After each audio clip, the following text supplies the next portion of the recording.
শুনলে আপনিও আশ্চর্য হবেন। আমরা যখন ঘুমের ঘরে যাই, ঘুমের ঘরে যাওয়ার পরে আমাদের চোখ থেকে ছোট ছোট কিছু প্রাণী বের হয়ে যায়। ওই প্রাণীদেরকে বৈজ্ঞানিকের ভাষায় মাইট প্রাণী বলা হয়। ওই প্রাণীগুলোর কাজ কি? রাতের বেলা যখন আমি আপনি ঘুমিয়ে যাই, চোখের পর্দার ভিতর থেকে প্রাণীগুলো বের হয়ে আসে।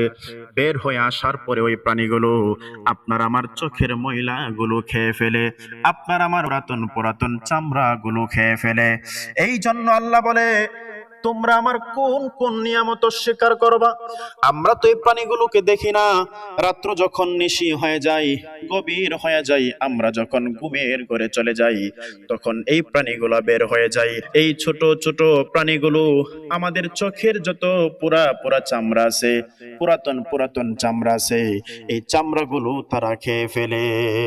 আল্লাহ বলে, তোমরা আমার কোন নিয়ামতকে অস্বীকার করবা? ফাবিআইয়ি আলাই রাব্বিকুমা তুকাযযিবান। তোমরা আমার কোন কোন নিয়ামতকে অস্বীকার করবা? কোন নিয়ামতকে অস্বীকার করতে পারবেন না। আল্লাহ রাব্বুল আলামিনের দরবারে সদা সর্বদা সব সময় শুকরিয়া আদায় করতে হবে।